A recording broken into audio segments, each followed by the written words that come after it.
Hi guys.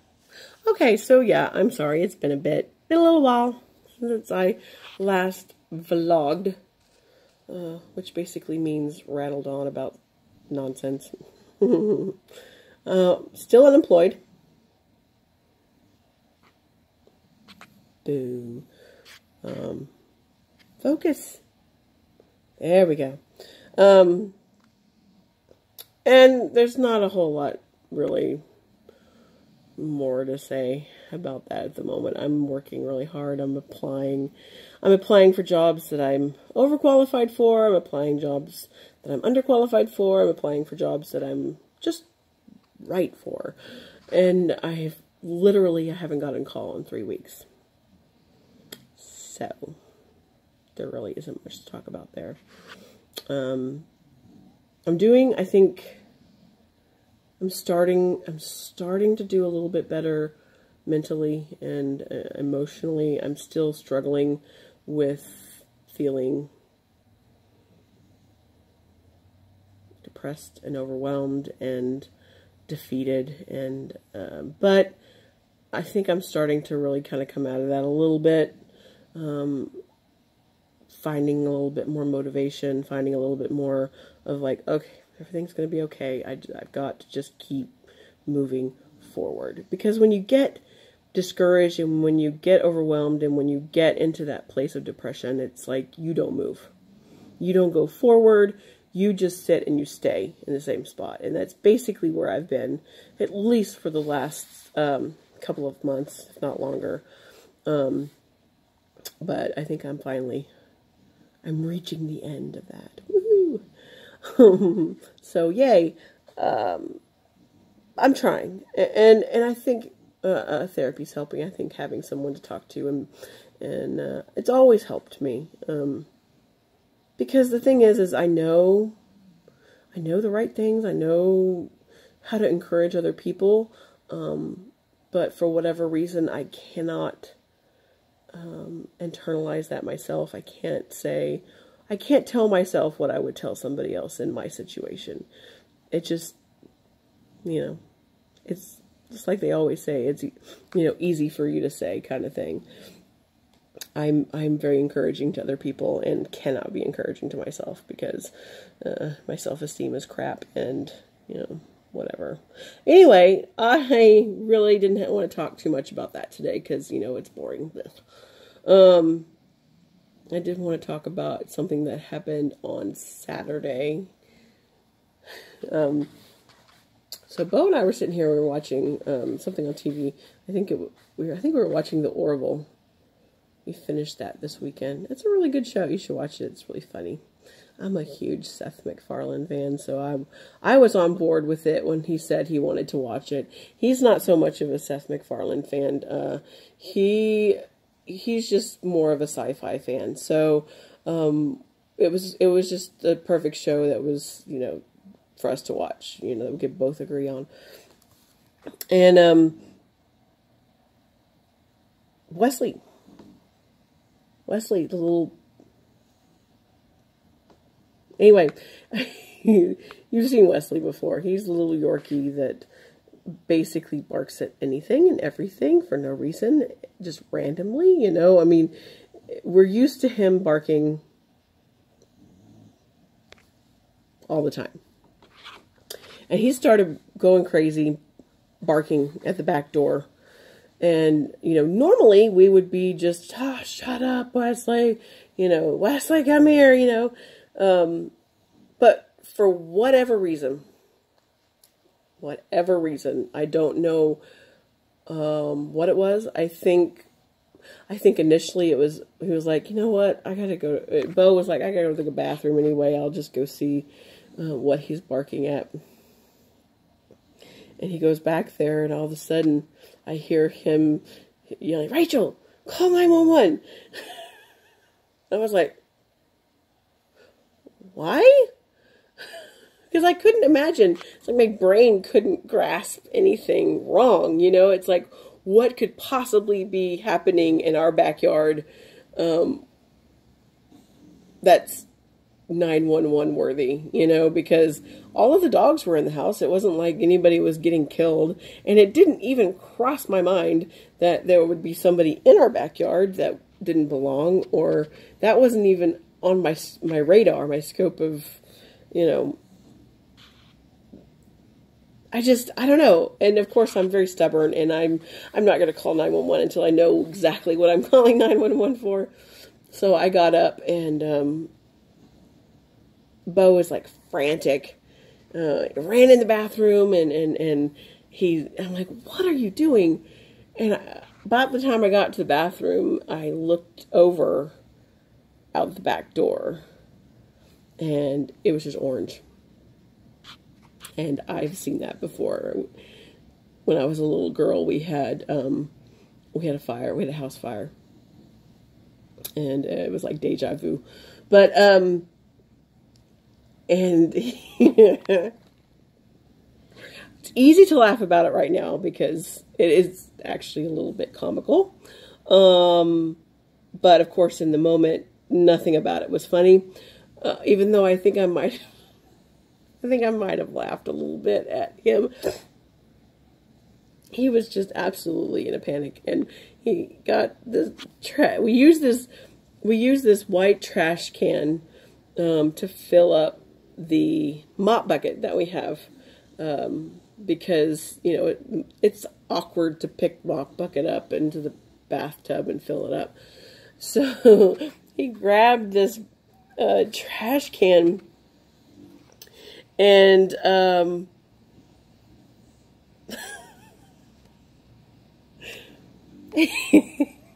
he got like that much water at the bottom of the trash can, and went out and threw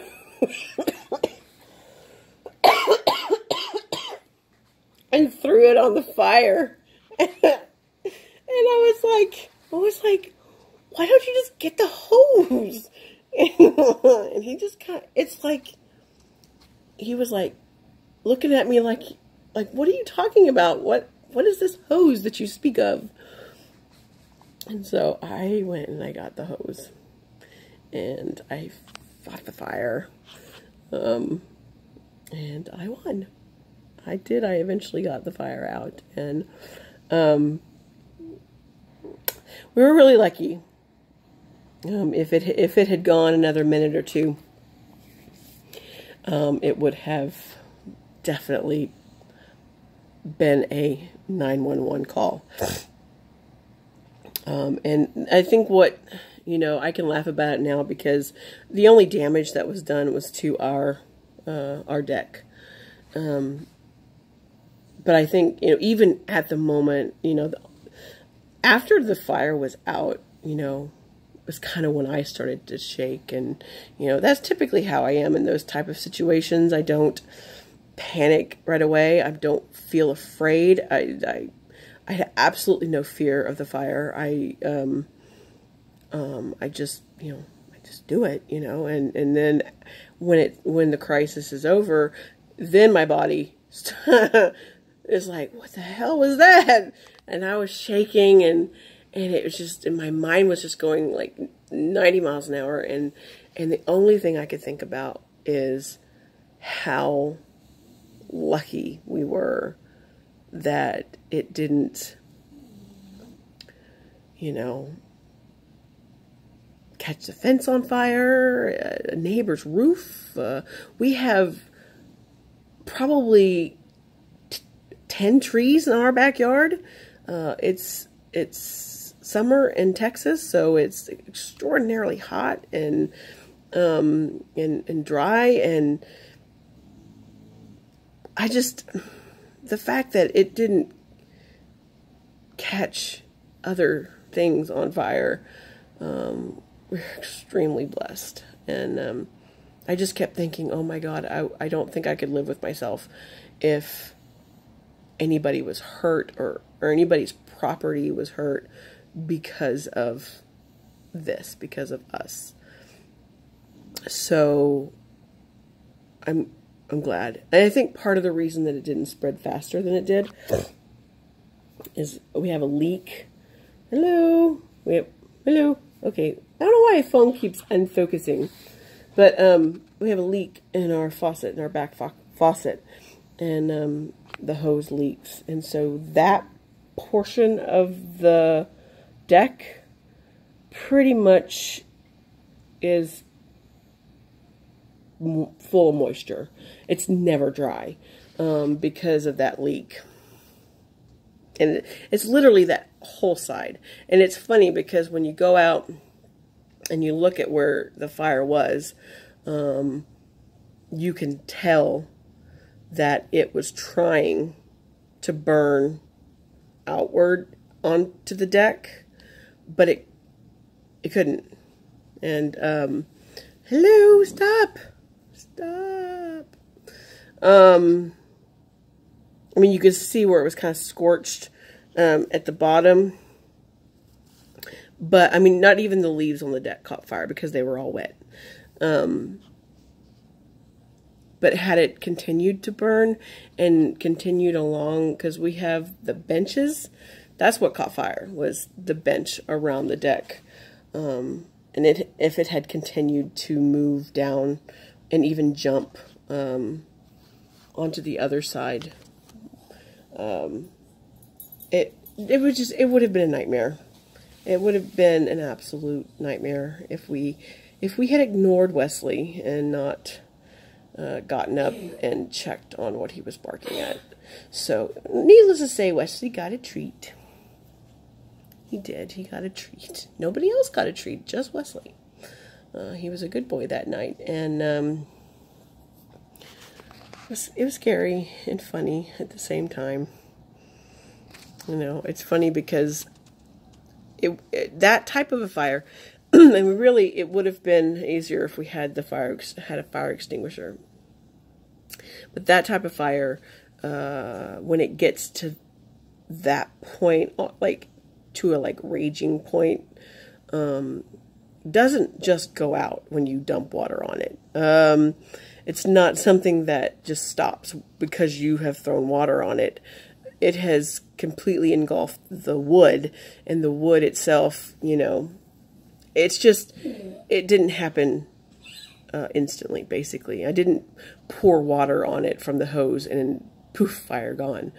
No, I had to continuously put the water on the deck and spray the water on the fire and under the deck, and so yeah, I mean, it was not easy. It was funny because when it was all over, like I said, that's when I started shaking, and I didn't want to go back in the house because I didn't want, because I could still hear crackling, and with fire inside could still have embers and still, you know, be burning, and those can start back up. So I was like, I'm not going to go in yet. I'm just going to sit here, you know, just going to hang out, make sure everything is good. And I did. I don't know how long I sat there. Bo sat there where he talked with me for a while. Of course, he felt terrible because the whole thing was, yeah, his cigarette bucket caught on fire. I really wish he'd quit smoking, because that's not the first time that his cigarette bucket has caught fire. I just happened to catch it a lot quicker the last time. But, yeah.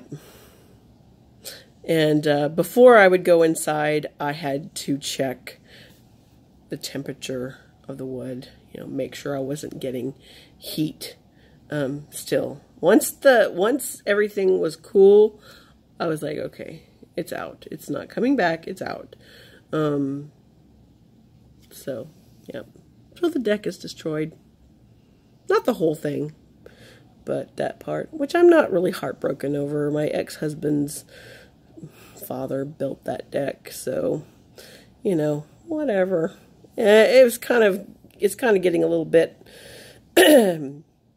grungy anyway, so I mean, I'm bummed because it was still very good, nice, functional deck. And we certainly don't have the money to repair it or get it replaced at the moment. So, yeah, so now we're stuck with a half-burnt deck. And it's okay. It's all right. But that's my tale of the weekend.